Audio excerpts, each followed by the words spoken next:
Alam nyo ba, dito na naman sa Bayambang Pangasinan, makikita ang magagandang pailaw at food bazaar. Halina't samahan nyo akong mag-food trip at mamasyal. Pagdating mo nga sa bayan ng Bayambang, ay bubungad na sa'yo ang napakalaking Christmas tree at magagandang pailaw. Pagbungad nga namin sa may entrance sa likod, ay natakam kami agad ng manggang hilaw. Napakasolid talaga ng alamang nila dito. Hindi maalat at saktong-sakto lang ng tamis. Hindi din pala gaano maasim yung mangga at sobrang solid talaga nito. Tara na at pasok na tayo sa food bazaar. Pagpasok nga dito ay makikita agad ang maraming ukay-ukay at maraming kainan. Inuna namin dito sa ukay-ukay kasi napakadaming mura at magaganda pa.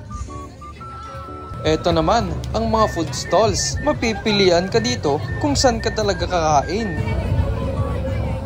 Ikaw na talaga bahala mamili kung ano ang mga kinikrave mo. May buko shake at fruit shake. May takoyaki at tiramisu. May shawarma at mga fries.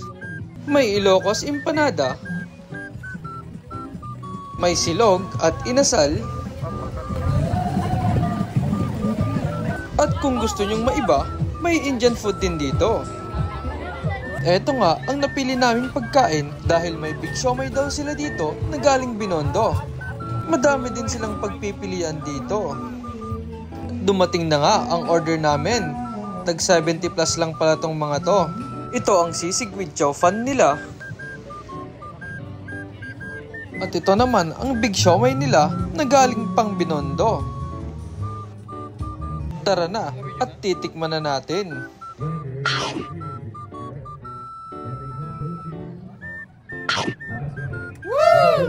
At dito din sa may stage ay may video okay din na pwedeng kumanta kahit sino.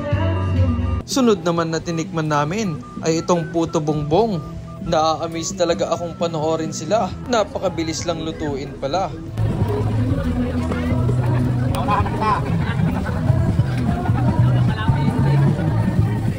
Ito nga palang in-order namin, ang overload. May yema na, may buko pa, napaka-generous talaga nilang maglagay. At hindi pa dyan nagtatapos, may cheese pa. At teka lang, may pang finale pa pala. At lalagyan pa yan ng kondensada.